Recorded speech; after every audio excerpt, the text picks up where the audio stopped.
mempersembahkan kisah berfaedah untuk Ananda di rumah.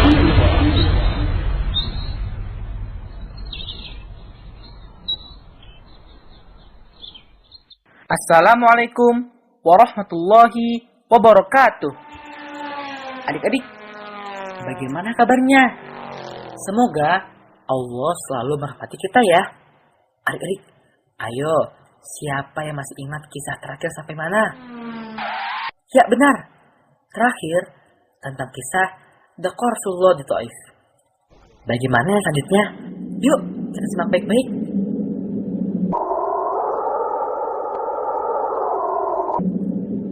Setiap tahun pada musim haji, Makkah tidak pernah sepi dari para peziarah. Saat itulah kesempatan yang diambil oleh Rasulullah SAW untuk berdakwah, mengenalkan tauhid pada peziarah. Beliau pun berkeliling di setiap kabilah. Namun adik-adik, tiap langkah beliau selalu dihalangi oleh pamannya sendiri, yaitu Abu Lahab. Abu Lahab berkata bahwa Rasulullah adalah pendusta adik-adik. Allahul Musta'an.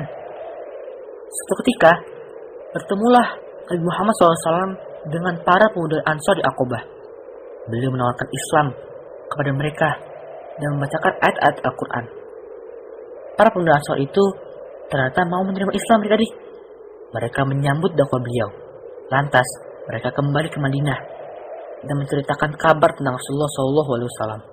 Setahun kemudian, pada musim haji pula, 12 tokoh Ansor datang menemui Rasulullah SAW di Aqabah. Beliau pun mengajarkan Islam dan membacakan Al-Quran kepada mereka. Beliau juga membaiat mereka satu persatu. Baiat ini terkenal dengan nama Baiat Aqabah. Setelah itu, mereka pun kembali ke Madinah.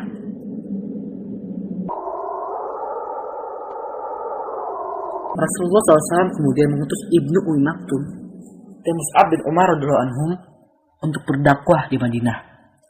Sejak saat itulah mulailah Islam menyebar luas di Madinah. Siapakah Mus'ab bin Umar radhiyallahu anhum?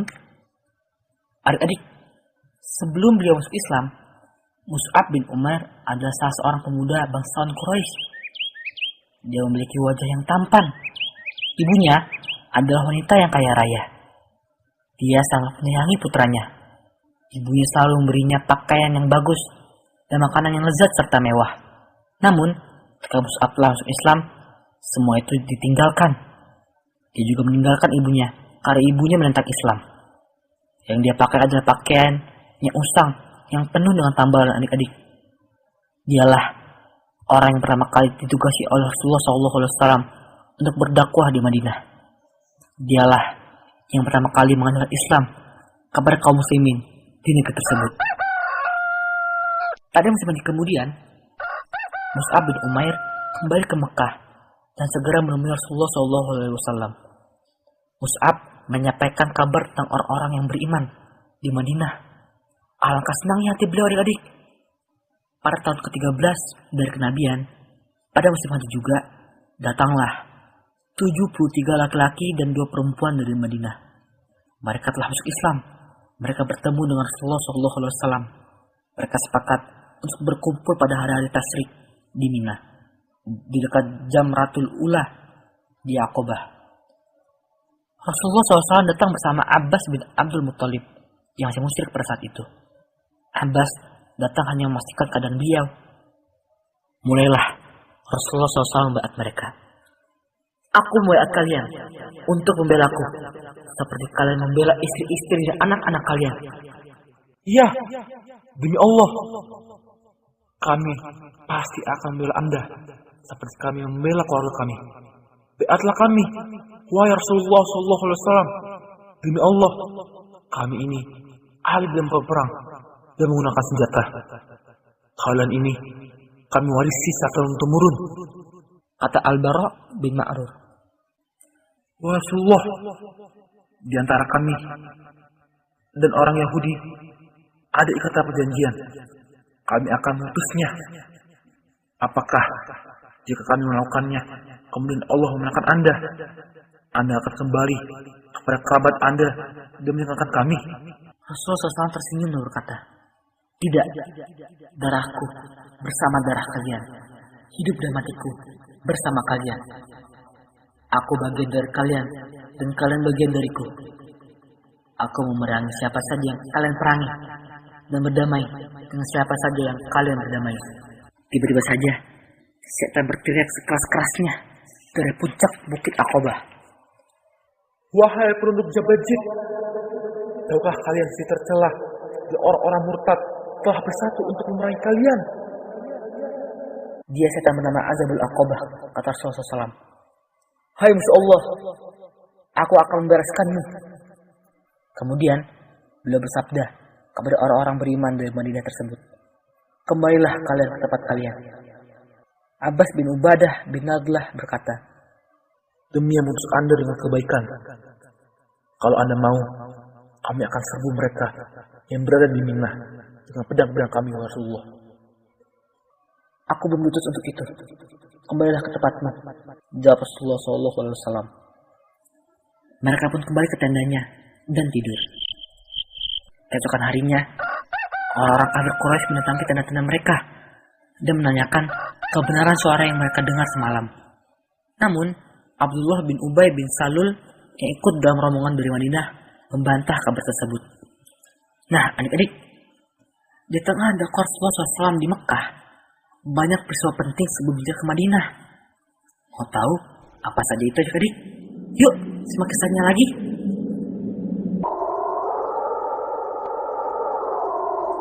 Malam telah tiba. Terlihatlah bulan yang sangat indah di langit. Jika langit tidak mendung, terlihat pula bintang-bintang yang menambah keindahan langit di malam hari. Tahukah adik-adik bahwa bulan pernah terbelah menjadi dua loh? Peristiwa tersebut terjadi pada masa Rasulullah SAW. Penasaran dengan kisahnya? Kita simak yuk. Suatu ketika, kaum kafir Quraisy meminta Rasulullah SAW untuk menunjukkan bukti kenabian beliau. Beliau lalu memperlihatkan kepada mereka bulan yang terbelah. Satu belahan berada di gunung Abu Qubais, dan sedangkan belahan yang lain berada di bawahnya. Sehingga mereka bisa melihat gua Hira yang berada di antara dua bulan terbelah tersebut. Rasulullah SAW berseru, "Kalian saksikan." Namun, orang-orang Quraisy tidak percaya dengan apa yang mereka lihat. Dengan sombong, mereka berkata, Muhammad telah menyihir kita. Walaupun dia bisa menyihir kita, belum tentu dia mampu menyihir seluruh manusia. Mereka pun menunggu berita dari para musafir. Itu orang-orang yang sedang berpergian jauh. Sesudah para musafir itu tiba di Mekah, mereka ditanya oleh kafir Quraisy, Apakah mereka melihat bulan terbelah? para musafir itu berkata, Benar. Sesungguhnya kami telah melihat bulan terbelah. akan tetapi kaum kafir Quraisy tidak mau mempercayainya. Mereka tetap saja tidak memberi iman. Bahkan mereka mengatakan bahwa Nabi Muhammad SAW adalah penyihir.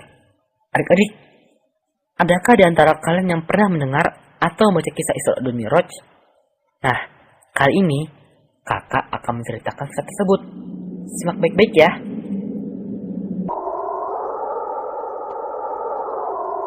Sebelum mulai bercerita, kakak ingin tahu, adakah yang masih bingung apa yang dimaksud dengan Isra Mi'raj? Isra adalah perjalanan Rasulullah SAW pada malam hari dari Masjidil Haram menuju Masjidil Aqsa. Ayo, siapa yang tahu Masjidil Haram dan Masjidil Aqsa ada di mana? Masjidil Haram terletak di Mekah, sedangkan Masjidil Aqsa terletak di Palestina. Jarak antara Mekah dan Palestina sangat jauh loh adik-adik. Akan tetapi, Rasulullah menempuh perjalanan tersebut hanya dalam waktu 1 malam. Adapun Mi'raj adalah diangkat atau dinaikkannya Rasulullah SAW dari Masjidil Aqsa ke langit. Jadi, Isra Mi'raj adalah perjalanan Rasulullah SAW pada malam hari dari Masjidil Haram ke Masjidil Aqsa lalu naik ke langit sebagai salah satu tanda kekuasaan Allah Subhanahu wa taala. Pada suatu malam, atap tempat tinggal Rasulullah SAW di Mekah terbuka. Lalu turunlah Jibril. Dia pun membelah dada beliau kembali dan mencuci dengan air zam-zam. Kemudian, dia membawa sebuah mangkuk besar dari emas yang penuh dengan hikmah dan iman. Jibril pun menumpahkan hikmah dan iman itu ke dalam dada beliau. Setelah itu, dia menutupnya kembali. Kemudian, seekor buruk dibawa ke hadapan Rasulullah SAW. Ia meletakkan kakinya sejauh mata memandang adik-adik. Beliau pun menungganginya hingga sampai di Baitul Maqdis. Beliau pun tambatkan buruk tersebut di tempat para nabi menambatkan kendaraan mereka. Setelah itu, beliau masuki masjid dan melaksanakan sholat 2 rakaat. Setelah selesai, beliau pun keluar. Tiba-tiba, Jibril datang. Dia membawa segelas susu dan segelas khamr untuk Rasulullah SAW. Rasulullah SAW memberi susu adik-adik. Kata Jibril, sungguh, engkau telah memilih fitrah. Jibril pun menarik tangan beliau dan membawa beliau naik ke langit dunia. Ketika sampai di langit dunia, Jibril berkata kepada penjaganya, Bukakan pintu. Malaikat penjaga bertanya, Siapa ini? Jibril. Malaikat penjaga bertanya lagi, Siapakah yang bersama Anda? Jibril menjawab, Muhammad Sallallahu Alaihi Wasallam. Malaikat penjaga kembali bertanya, apakah dia telah diutus? Ya. Jawab Jibril. Setelah pintu dibuka, mereka berdua naik ke langit dunia. Tiba-tiba di sana ada seorang yang sedang duduk. Di sebelah kanan kirinya ada bayangan hitam-hitam. Ketika menoleh ke kanan, dia tertawa. Namun ketika menoleh ke kiri, dia menangis adik-adik. Kemudian dia berkata, Selamat datang Nabi yang soleh dan putra yang soleh.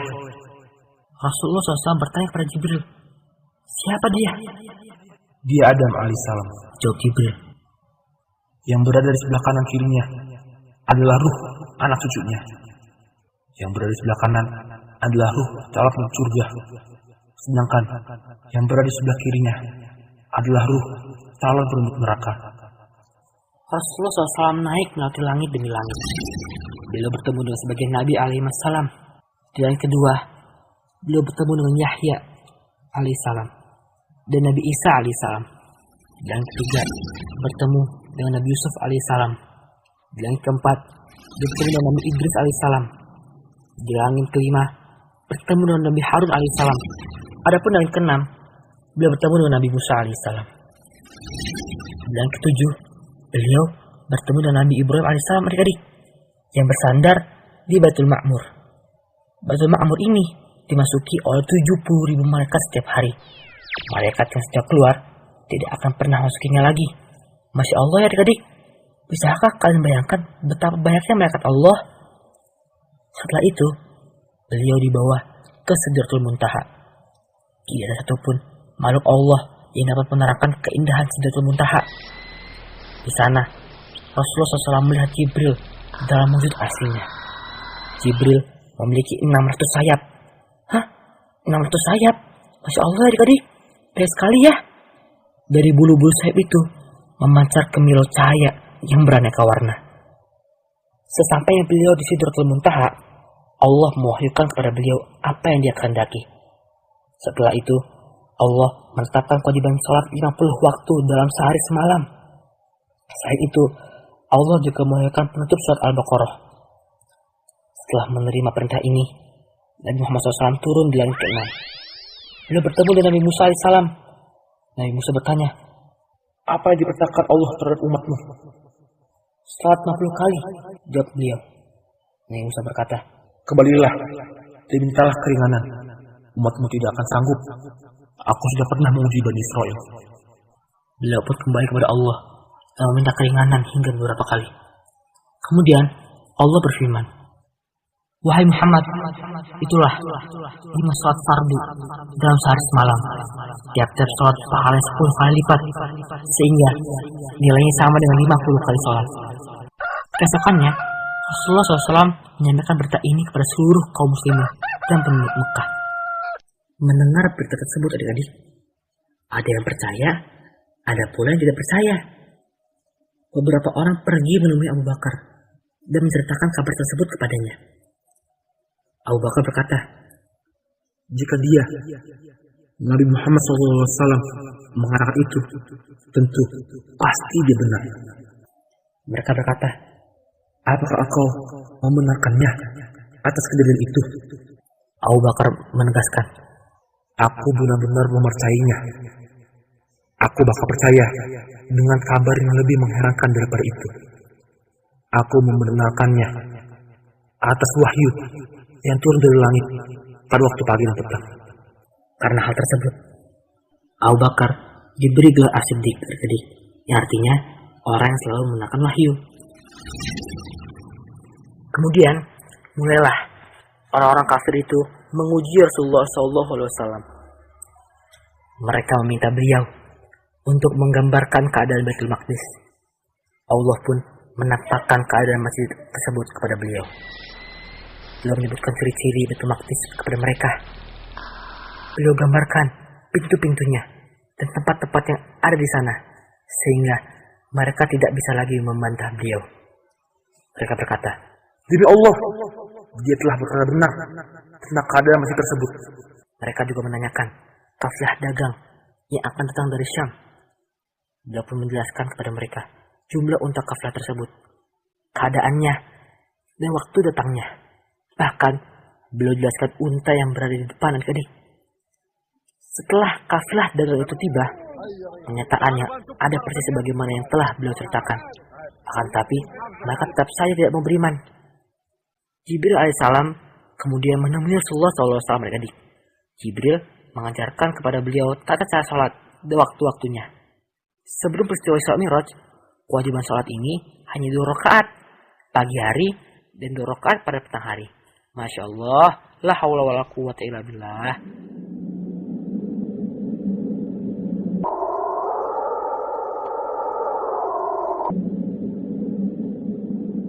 Sungguh, butuh gimana untuk percaya semua ini adik-adik? Nah, tambah seru kan? Mau tahu lagi kisah-kisah selanjutnya? Sampai ketemu lagi di audio berikutnya. Insya Allah. Wassalamualaikum warahmatullahi wabarakatuh.